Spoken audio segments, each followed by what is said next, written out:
All right, Emily. So I have a story I want to tell you that I think you partially know, but for our listeners and viewers, they may not know.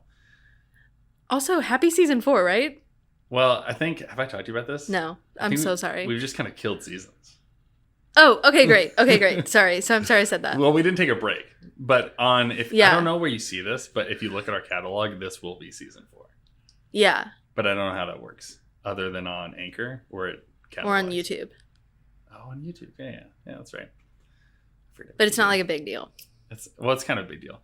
I will say we've been doing this for a while. Isn't that kind of fun? It is very fun, actually. Yeah, so I'll get into my story in a second. Yeah, sorry. Do you have like a favorite season 1 through 3 moment? Because we've done a lot of stuff. Yeah. Is there anything that you've been like, or conversation? It could be funny, serious, sad, whatever. Like, is there anything you're like, this is my jam? Immediately, I know my answer. It is when I was re-listening to the one where we were kind of grappling with the Holy Spirit, and I was like, I think I should just not listen to the Holy Spirit. And then I was like, and we had a conversation where you said, honestly, I love this because you're doing this in real time. And you were like, sometimes I don't know what you actually think versus what's locked and loaded because those seem easier. And I just thought that was such a genuine aspect of deconstruction that happened on screen or on mic. And that was really beautiful to me. What about you? It's a good question. I, other than making you eat hot sauces, which is by far one of my favorite experiences I've ever had. Also, I will say before I get to our conversation, I went back and listened to the hard question you asked me at the end. And I was like, I didn't love everything I said. I didn't think it was as articulate as I wanted. And I didn't but one of the things I appreciated, and I think I said on that episode, is like, we're modeling that you can have hard conversations and not have it all clean. And I think that was really cool. Like, to be able to be like, I'm just going to process with people, which is essentially what you just said. But what I will say is, and it might just because I just listened to it, the COVID and deconstruction episode, I really, really enjoyed, because for the first time re-listening, I like learned something from us. Like, I re-listened to them and I liked it. But I heard something that like impacted the way I thought about ministry and the way I thought about stuff, which was the idea that like the paradigm has shifted. And like we went into this, and I went into starting the church, and like, we've shifted, now we're gonna do this. And it's like, what I think I realized is, at least I heard in the tone of that, it's like it's always shifting. And it's like we can't just sit static and say we've arrived, we've like figured it out. And that's why I'm kind of excited about like what's coming forward for us, is like that's always continue to be like, we're shifting what we're doing and we're shifting what we're talking about. It's not just like, I mean, this is a deconstruction podcast, but how do we continue to talk about the ever shifting idea of what that looks like? And if things don't shift, you get bored. Like, I think what was fascinating about that episode is that you were like, literally right before this all happened, you were like about to go on stage at church or something, and you were like, I'm so bored. Yeah. Because if we don't ebb and flow and we don't like shift and grow, it's not fun. It's not fun. I mean, it's also brutal to change, but like, and I would say it's also not just not fun, it's not formative. And that's the thing. Like, I think if it's not fun, I'll take that back to someone. If fun doesn't always have to be a part of formation. Yeah. But like, if I get up and I'm like, I'm not feeling this, like I could give you 30 minutes of eloquent exegesis. And if I don't heartfelt feel it, then what does that really matter? You know, like that's maybe cynical, because maybe someone in the seats is like, man, that was the best thing I ever heard. And I've given messages where I felt like they were clunkers, and people have been like, that was really great. And not just like the hand, like glad handing after worship. I hate that. But like hey, great sermon, pastor. Like, I don't love that. Okay. But I've had people be like, man, that was really good. But I do think like there's a level of your heart has to be in it for it to matter. Yeah. Like, it's, I mean, this is so, like, in my one of my education classes, they said, it was like a cute little phrase, but they're like, kids don't care what you know till they know that you care. But it's like, I feel like that's actually really real. Like, if people don't see me caring about things, then like, why should they care? Yeah. Well, we just talked about this at the end of the episode you weren't just on. 2 episodes ago, me and Dustin talked about Mark Driscoll. And the idea, you could be like, he doesn't care, right? Because he's being a real a-hole, and he's like being really like up. But the presumption was he deeply cared, right? Like, and so that's actually what gave him the most like sway. It was like, he cares about my salvation. And so I think, and that's like maybe a bad example in terms of like a negative use of it, but like it's human nature. We care because we know the person cares. So. Okay. Story. Yeah. I don't know that I have fun little self-celebration. Yeah. I like how we do that sometimes. We just gas ourselves up. It's like, we're doing good.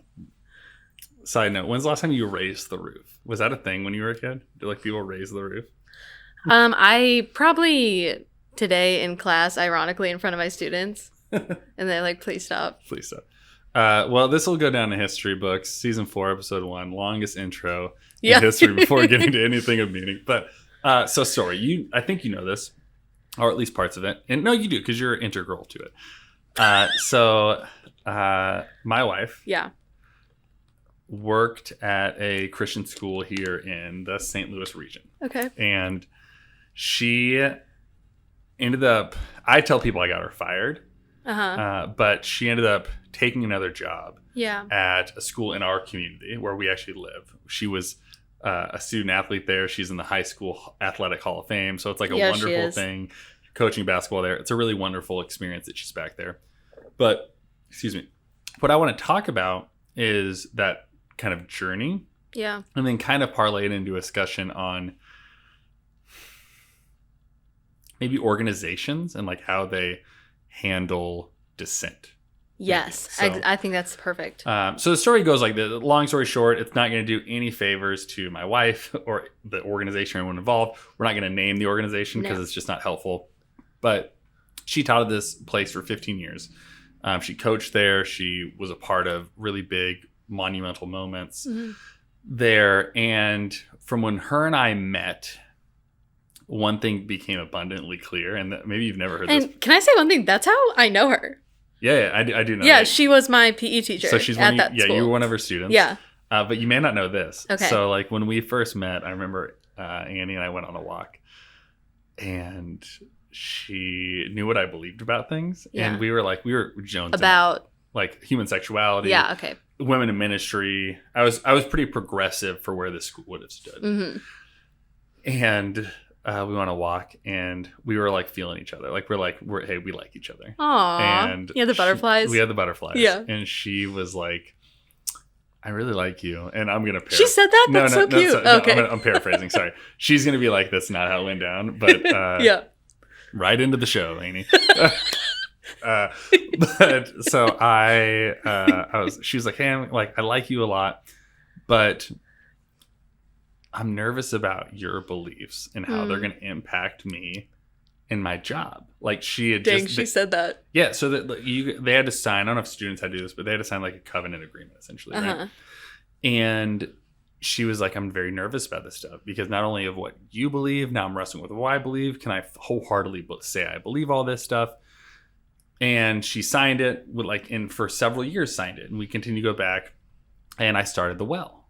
And a year went by and it came into the next year and she came up to a point where she's like, well, maybe I should talk to someone and just be like, hey, here's where we're at. And so she shared about kind of what was going on and like, hey, my husband pastors this church, pretty inclusive, all this kind of stuff. Asked a little bit more what inclusive meant and pushed a little bit. And they eventually, like I said, the principal was like, hey, I think it's not going to be a problem. Let me go talk to the head of school. 20 minutes later, he came back, said, hey, she should go take a job somewhere else. All because of me. And my wife at this point, Annie, was like, I think I can still in good conscience sign this, which, I mean, like, that doesn't mean that she's not pro-LGBTQ. That doesn't mean that she's not pro-women in leadership. But she was like, I think I can still sign this and work here with good faith, like in good conscience. But because of my beliefs, they discounted her because she was associated with me, and she's wrestling with those beliefs too. Like she's like, trying to figure out what that means. And so I ended up like leaving 15 years later after a 20-minute discussion she was never a part of. She ended up exiting, finding a new job. And so I just want to know, and you were offered a job at this place. And you were my pastor recommendation. And I was your pastor reference. I think that's really funny to me, right? Yeah, like, I mean, I remember I asked you to be my pastor reference and you said, I don't know if this is going to help you. I gave you every out possible. You did. Yeah. But I think like, in a very similar vein as how Annie felt, I wanted to be very open about where I was spiritually. And I was like, you're my pastor. I don't want to find a fake pastor to be my... Like, or you know an old pastor that they would agree with. That I wouldn't. Yeah. You know what I'm saying? So I guess my question in the midst of this is to you, and this may be a loaded question because like you went there and you were offered a job there and you have probably great affections for there and hard things there from there. But so separated from that, but like where have you seen the harm in the way places like this, and we could pull it back to some of our previous church experiences, engage dissent? Because I think that's where the heart of this issue comes from. It's not like how good of a Christian are you or what you believe, but like dissent of the agreed upon norms. Yeah. Where have you seen that done negatively? I mean, so that's what's so interesting about religious spaces in general, right? Is that there's not I can't think of a lot of other places where people are coming together because of something they are agreeing on. Like, that's not, and I mean, maybe that is a lot of things, but it's like, I don't go to school because we all believe the same thing. I go to school because that's my job, and then we teach. You know what I'm saying? Yeah, you go to a club because it's like an affinity, but like this is like a bigger... This is what I believe about the world. Yeah. And this is my place because I agree. Right. And that is what I think is so sketchy, is because when we do that, I really do get the religious spaces are based on agreement of something, but it becomes agreement is the prerequisite for belonging. And that's what's so tricky. So I have my thoughts on this, but I want to hear yours first. Okay. So say we're building a Christian community. Yeah. And already inherently Christian maybe is, if I say Christian community, like being Christian's a part of it. Maybe. But what are the prerequisites? Like, because I think that's what's really interesting. Question. Like, because for this place, it was being, there were certain theological perspectives that you had to hold, and there was no gray line. It was hard line. And so I guess just like for you, like, well, can I? Yeah, go ahead. Can I share a part of that story? Yes. Okay, we can cut it out. But it's like, before she was going to marry you, she actually had a conversation with someone and said, this is what's going on. And the only question they asked was, well, is the church that he works at LGBTQ affirming? Mm-hmm. And at the time it like wasn't or something. And so it like worked out. Yeah. The church I was at we probably would have hired a LGBTQ person, but we wouldn't have married them, ordained them. Okay, so it was like, we were like, they're accepting but not affirming would have probably been the language. But I remember talking to her like that was the one question. Yeah. That was asked. Yeah, I think I remember this too. They were like, he's at a UMC church, and they're like, oh, it's not a big deal. But is it? Or do they do this issue? And which is funny because for this thread of Christianity, there are lots of other, like having a women pastor would be an issue, right? Like, yeah. But this was the one non-negotiable. Mm-hmm.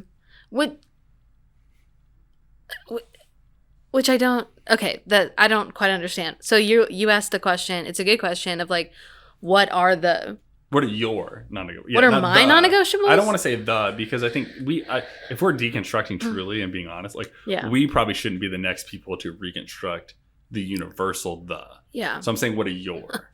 Speak for yourself. No, I'm kidding. See, that's really hard because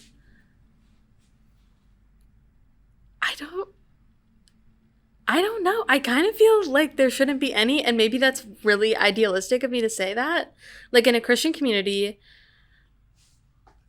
this is my dream. I don't know if this is like happens. Yeah. My dream is that a Christian community just means someone who wants to, if nothing else, engage the claims of Jesus and ponder God and the divine and like how we live. Yeah. Like to me, that should be it. You said a lot of really good things on this podcast. That was really bad. No, it's really good. I think I think we're working on sweatshirts and mugs, right? Engage the claims of Jesus. Like, I think that's the most, I think that's really interesting. Like, what more is it to be someone walking with Jesus, to engage the claims of Jesus? Because you look at some people, like, they didn't actually change much about who they were, but they engaged who he said he was and what he claimed to be true. And I think that's really interesting, where I see the juxtaposition of, and this, I always flip the line. Like, I never want to gas up the well, right? Like, I never want to be like, we're crushing it. But like, what we're trying to do is this, right? Yeah. And what we're trying to do here in the podcast is that. Where I see that negative side is like, it's actually, please don't engage the claims of Jesus. Engage the claims of what we've told you is true about Jesus. And I think that's a really interesting, like, fundamental disagreement is like, and this is like, it's not even denominational. It's like certain sides are like, we figured out everything Jesus said. And the other's like, we're still kind of wrestling with that and trying to figure out what Jesus meant, but we're going to engage it all the same. Yeah. And it's like, if you don't engage how I engage on this side, you're just out of it. You're out of the group. And I remember, I hope this isn't sharing too much information. I remember in my interview at this place, we talked about that I was going to the well. And I was like, yeah, I'm wrestling with a lot of secondary issues, meaning women in ministry, LGBTQ people, like classic things like that. And classic, I don't know why I said that, but classic. And they said, are you wrestling with this because you started attending the well? And I was like, no, I'm wrestling. I was wrestling, and I found a place that I was able to still worship God and still be in a spiritual space and be wrestling. Right. And that was so freeing, because I remember my very first day I walked into the well. Again, we're not trying to make this gas up the well, but this is how we met. It's how I know you, and it's important. It's part of our story as people. Yeah, you said, you were preaching on Galatians, and you said, this is a book of people wrestling with what it means to follow Jesus. And I was like, that is so much more, like, doable. And like, I was like, I want to engage a book of people wrestling or engaging the claims of Jesus. Yeah. But instead it's become, this is exactly what Jesus meant, and you're done. I don't think I've ever asked you this. Another thing that should be on a t-shirt is, I think I've said this on the podcast Oh my God, I know.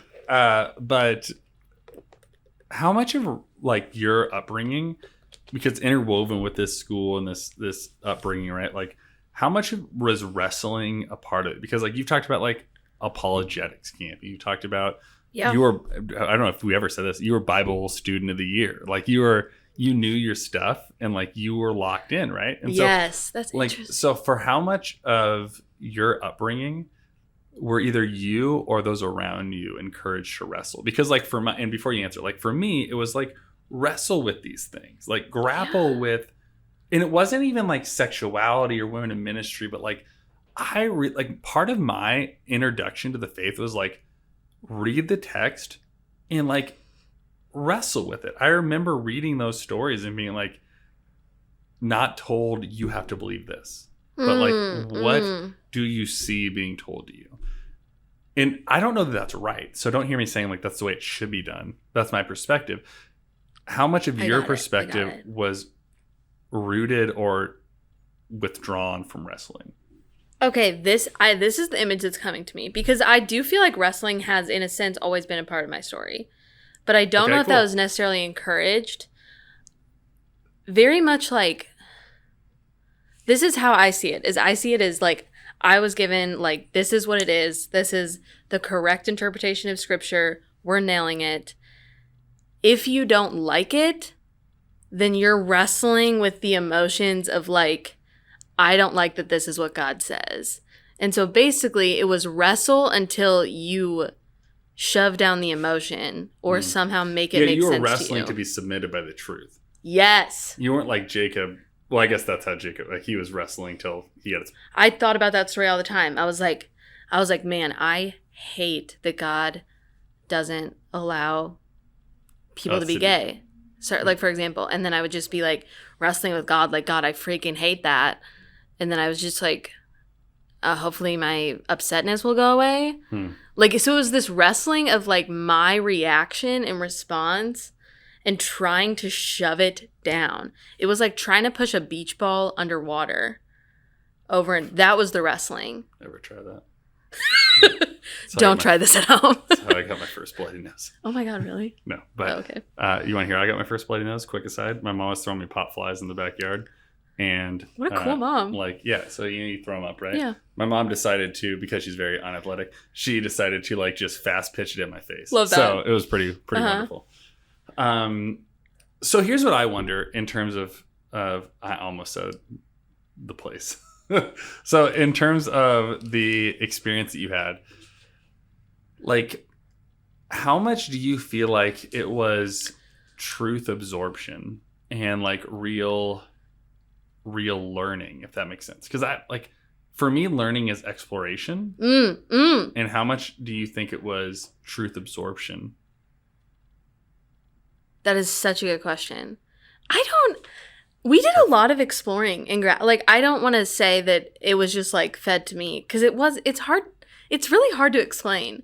Yeah. It's well, you think no one knows we're necessarily, but you're you have very fond memories. Very fond memories. And so does Annie. Yeah. And I think that's the hard thing, is trying to figure out I have really fond memories of a lot of things that were destructive. And so how do you look back with clear eyes to try to say here, because I want to get to the end of then how do we create organizations that aren't that? Yes. And I don't want this to be a bashing this place episode, or this is a destructive place. there's very good aspects of it, and it was a place where I was able to really engage my faith and really wrestle. I don't know, something. But you felt like you were able to wrestle to some degree. I was able to wrestle, and then at the end we were given the answer. Okay. So all right. You had me up to that. But I always was already on the right side. Sure. You're the smartest person. Well, because I was the PCA gal. Yeah. Was that too much to say? I don't think so. But I got the Bible award. I was freaking killing it. What were we talking about? I'm not sure, but can I ask you a different question? Absolutely. So one of the things that I find to be problematic is who you have speaking into leadership and who you have creating the vacuum of truth. And not to say these people aren't that, but I would be one that would advocate for diversity and eclecticness. And so you come from a PCA background, which is men are elders, men are pastors, men are the drivers of the church. This community is very similar. My wife said to me something I had a good conversation, blah, blah, blah, blah. And I was like, oh, it's cool. You got to talk to all those dudes about this. And she was kind of laughed at it. But I was like, that's true. You didn't talk to a single woman, talk to a single LGBTQ person. You didn't talk to a single trans person, which is probably never going to happen in a Christian school, maybe, unfortunately, but maybe not going to happen. I don't know that she talked to anyone of color. I don't know who's on the board of this. But so for me, I think of the importance of diversity. Yeah. As an avoidance to creating destructive echo chambers. Yes. No real question, but what do you think about? What do you think about that? That's to me, that's so much of it, is because if your echo chamber is people who it costs them nothing to think that women aren't allowed to do certain things or gay people aren't allowed to do certain things, that doesn't affect their life, then there's nothing problematic going on. Yeah. But what you need to do is you need to elevate voices that say, this is not okay, and I don't feel heard, but you're trapped, because if they don't bring in minorities to the table, of any kind, then they'll never hear that. Yeah. And isn't it wild, this is an aside, that if God is appointing elders to lead God's church, that it would just be straight white guy? Isn't that wild to think about? Well, God's a straight white guy. I don't think that. No, you don't think that. Yeah. So what I will say, though, because this is a group of straight guys, primarily white, I don't know if there's racial diversity. I will say that one of the people on this group, a straight white guy, did so good by Annie, in the sense that I think so awesome. Reconciled with his inability to have a clear picture, and pastoring the church he was pastoring, I think realizing I don't see all of these things. He villainized a group of people that he realized he was a part of the collective of. Wow. And then was oh, maybe I need to expand my vision. And I think that was the most fruitful conversation that Annie had. And I think that's part of it. It's like, I'm a straight white guy, right? Yeah. Like, so I still hold a place of power within my church. Does that mean I have to give it up? Maybe. But does it mean that, like, I also should try to use my privilege and my power to invite other perspectives in? Like, that's equally as important. If I ever give my space away to someone else, wonderful. But I think that's the thing that I see a lot of people doing in my space is it's a fear of losing our spot. So we hunker down harder rather than trying to invite greater discussion and diversity of person into it. It's like we just turn so in on ourselves. So we're like, I'm just going to be like, I'm not going to let anyone else in. And it's just going to be people like me. And that's the way to protect myself. Does that make sense? You know, it's like, it's this scarcity mindset. Like, if I give someone else a piece of the pie, then I get less. Yeah. When in reality, like, I don't think that's how it is. But it's also... But that's how we view it, right? We view it as that. We view, like, if you get a piece, maybe I won't get one. But it's like an infinite pie. But we think if we give ours away, then the infinite replication of it will never come back to me. Do you think that's what it is? I do in some ways. Like, because like for me, I have to reconcile this all the time. Like, so in my seat, I've just got here. I think I'm a hard worker. Mm-hmm. I think that I have pretty good theology. I think I'm an okay preacher. I think I do things fine, right? Like, I think I do enough to have earned this seat. But then I also think about, like, giving spots away. Will I ever get my spot back? Right? You do think I about do think that. Like, okay.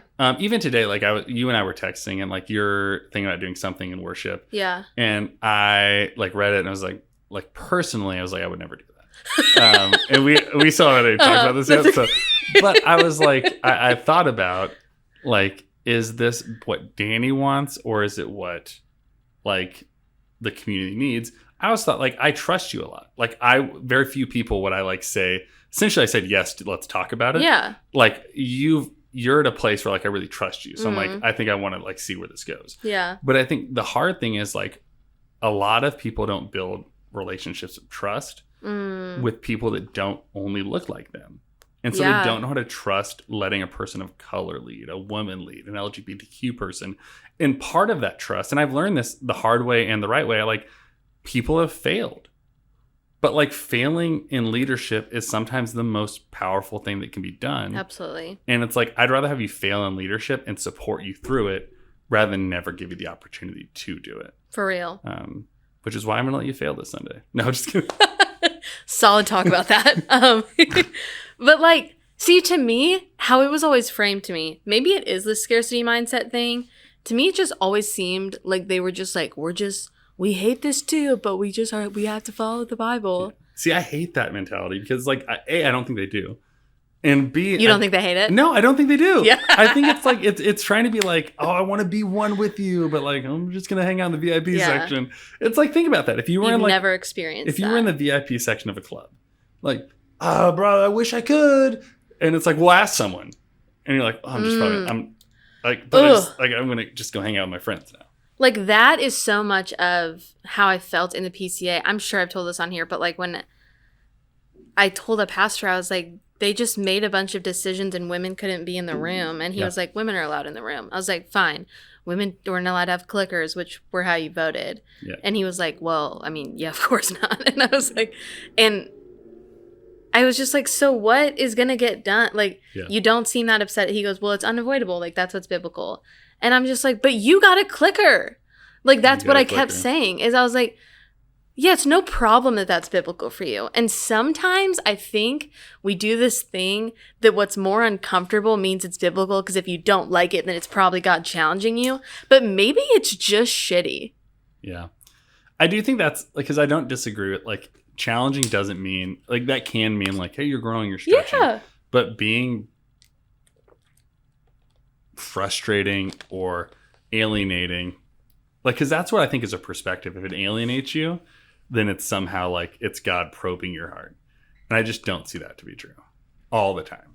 Like, I think that they would say, they have said this. So, like, they would say, like, for a woman like me who has some pastoral gifting, wants to be doing things like that. Whoa. I know. Oh, sorry I said that. It's for me like, God would give that to me, but not let me use it to, like, teach me self-control and how to find unique ways to use my gifts. That's wild. So real quick, I want to touch on this because this is not something that I would be really abroad in. Like, so someone would affirm you have pastoral gifts, but it's like they did. So you're pastoral, but your lot in life is to be denying of that, to find other places to channel it. Yeah. So that I know God more because of that. And submit to like a better pastor as your husband. Yeah. So that I know that I'm not like a strong, because they would say in Genesis 3, he says to Eve, like in the curse, like your desire will be for your husband and he will rule over you. Meaning like you'll want to rule over him, but he rules over you. And so for me to want to be in charge is the result of the fall. Yeah. And so I'm just over here like, well, am I not in the image of God? Like, what is it? Yeah, I get really frustrated about that. And I imagine as someone that lived that experience, like that's like, I get frustrated, like hearing that. Yeah. Like so. I heard someone say on TikTok that like marriage is a kingdom and men are like little kings and like they're supposed to dominate their kingdom. And I was like, and this person was not joking. Like it was very serious. I don't think they were joking. And I was like, it's a weird thing to joke about. I was like, that's a hot take. It's a hot take. But it's not in those circles because it's the echo chamber. It's exactly what you're saying. And here's this other thing though. However, I want to maybe medium play devil's advocate. Sure. Okay.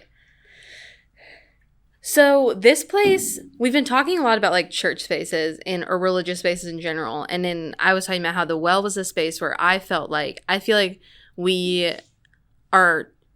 we're working toward, and in a lot of ways already are, a place where you can come and wrestle and not be sure. And we've modeled that from the pulpit. We've modeled that in that we have like roundtable discussions. Like, I think there's a lot of ways that you don't have to fully agree. However, we are talking about a school and they want certainty. Well, they're promising a certain message given to kids. Sure. Yeah, product, I guess. So how does that change? Yeah, how does that change it? Well, because there is this line, even in churches, of like, you can think this, but then you can't be on staff. We have friends who've had, or like, you can think this, but you can't have a voice. Yeah, I think it makes it interesting. Like, I think it's just because you're paying $20,000 to go somewhere, like, and I get like you're paying that to get the outcome, and so maybe that's the problem. But it changes in the sense that like it becomes transactional. It becomes like I bought a product, and so it's like I'm not like for letting my wife go. It's like of course we're gonna let her go if we fear that she's gonna contribute to the product that we promised our buyers. She's just gonna put pride flags all over the gym. Yeah, right. Which she wouldn't have done. I know. Sorry. But in a church, it's like we're not selling a product. We're selling a relationship. Oh my God. Whoa. But really, like we're never say that. Okay, sorry. We're selling nothing and everything. We're selling like we believe Jesus matters, and that this relationship in this community is really important, and we want to create something that is greater than your $20,000 tuition can pay. And like saying like it's not just about like XYZ together creates the perfect package. We're like, come together, be a part of this, and let's like wrestle with this together. And so like our end goal is very different. Yeah. They're trying to put out a type of student. We're trying to create a space to wrestle and wrestle together. Something interesting though is I know families that send their kids to Christian schools, often there's like a insecurity of like, I don't feel like I'm good enough or religious enough or knowledgeable enough to give my kid all this information, and I want them to leave having this information. And like I would say like that, I left with a ton of information and knowledge that in a lot of ways has served me well and served me even in my deconstruction. Because I'm well versed in the world, in like the biblical world enough that like I can wrestle. So I think that's maybe you answered the question you asked me. It's like, so the end goal is like, do we want people to leave with the most information they can have, or a relationship? Stop. No, but seriously, like, do we want people to leave with like all the head knowledge or like some sort of formative relationship with their creator. And I think that's where the difference is like I've talked to other people that have gone through the same system, teachers, students, whatever. And it's like we know a lot of stuff. But do we actually know what we believe about Jesus to be true? But honestly, I think that is unrealistic to ask of a school what a church should be doing. All right. We've talked long enough about this. I don't feel like we really wrapped it up, though. Well, I want you to land the plane. Okay. I think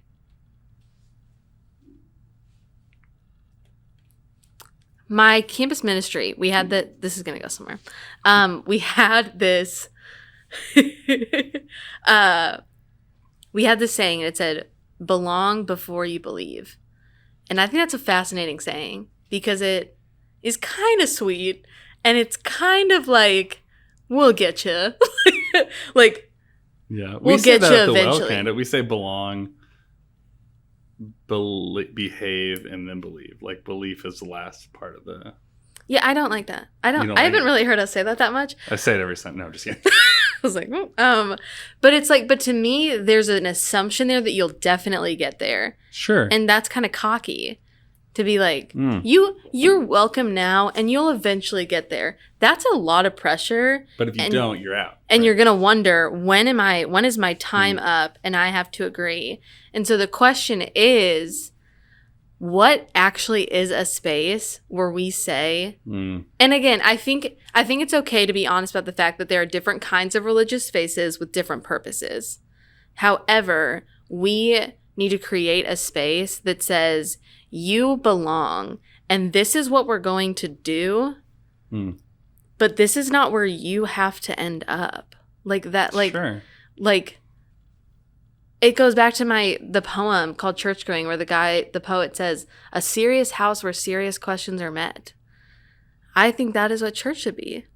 Yeah. Not that we don't laugh. Like, that's not what it's. No, I'm with you. Like,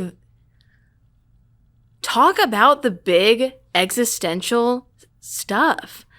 To me, that should be church, not do we all end up agreeing on this? Yeah. Yeah, and part of that is like belong and then believe. It's like believe what we believe. That's the inherent like assumption, right? And like, yeah, maybe it's like belong and then believe something, right? Like, or not, but like, just freaking belong. Can that be just freaking belong? I like that. You know, one of my favorite poems ever written was "Jesus Loves Me. This I Don't Know." Are you making fun of the article I wrote? Yeah. Did you read it? You mentioned in the podcast. Okay. Pretty dope title. It's a really good title. Jesus Loves Me. This I Don't Know. Scathing. What's more scathing, that title or your Goodreads reviews? Goodreads reviews. Yeah. Fair enough. But yeah, so I think that is hopefully the encouragement is processing through this. We've all experienced, we've all meaning you and me have experienced situations where we didn't quite fully agree. I mean, sure. I don't think I've shared this on the podcast. I was asked to step down from leadership of my campus ministry because I was wrestling. And I was like, I'm not like, I'm not sure. I just am thinking about things. And they're like, well, then you can't be a leader. Yeah. And that sucks. And that it hurt a lot because that was an example of, if you don't believe, then you no longer belong. Yeah. Yeah, you were out of the collective once you weren't a part of like the agreed upon doctrine. And I don't think that's how it should go. Yeah. I'm with you. And I hope that's the encouragement.